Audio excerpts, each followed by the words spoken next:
All right, let's go now to Michigan. We'll talk with another Alex. Hey, Alex. Hi, Andrew. Glad to hear you, and always enjoy your program. And 10-time caller because Awesome. I enjoy you so much. Awesome. Real quick, you've kind of addressed things with me before in the past with divorce and remarriage and things of that nature, but could you maybe refresh my memory as far as when Paul addresses people who get divorced and get remarried? I mean, there is, reasons why people get divorced and remarried because of infidelity or whatever. But when Paul addresses it, he addresses it in a way that they're like permanently known as being people in adultery. Okay? Mm-hmm. And I don't think maybe he's necessarily saying that way, but I just would like you to explain to me when he addresses it and he says these people will be known as adulteresses. Mm-hmm. I'm trying to get the understanding on that. Okay, yeah. Well, first of all, you're drawing from Romans chapter 7.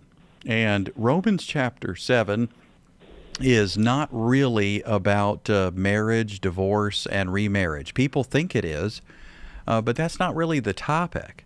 I mean, back up, all right? So we're asking about Romans 7. Now, what's happening in Romans 6? Well, in Romans 6, your old self is dying. You're dying with Christ on the cross. You become a new creation, obedient from the heart. Then it says, offer your body to Him. Now, do we really believe that Romans 5 is about peace with God, Romans 6 is about dying with Jesus, and then all of a sudden Romans 7 is about divorce and remarriage? No. It is only there as an analogy. Let me say that twice because otherwise people miss this. Romans 7 talks about marriage for a few sentences as an analogy. It's about being married to Christ. And so the reason he says I'm quoting the law, okay, well, first of all, if it's Jewish law, you're not under the law. So Paul is using the law as an analogy. Now, if it's Roman law, you're not Roman either. So it's either Jewish law he's referring to or Roman law. But you're not Jewish living under the law, and you're not Roman from 2,000 years ago. So how about we just let Romans 7 stand as Paul intended?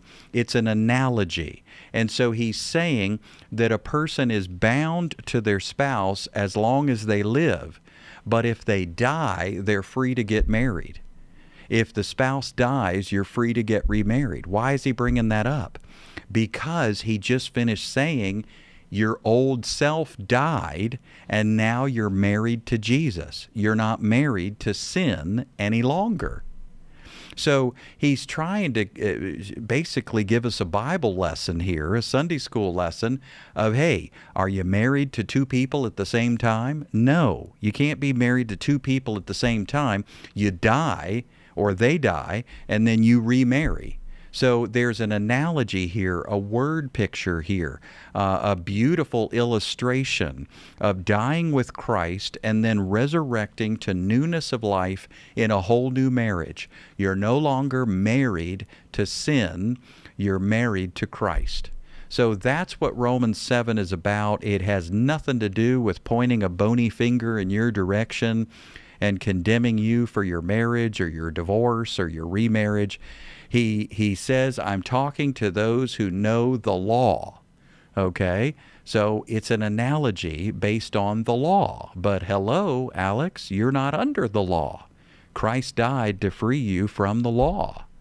And so you can take that as he intended, as an analogy about your marriage with Jesus.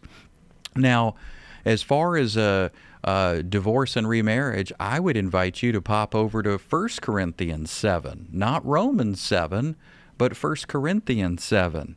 And what you find there is a word that means sending away. sending away your spouse without a certificate of divorce. Now, hear this, because the Jews were famous for this. They would say, "Oh, my wife, she burnt the toast this morning. I'm sending her away." And out she would go, out the front door, all of her luggage on the front lawn. And the husband says, "See ya, you burned the toast one too many times." Or, "She looked at me wrong in the hallway. I'm sending her away." And so Paul, very familiar with that Jewish tradition, which was cruel to women, he's saying, don't send them away without a certificate of divorce.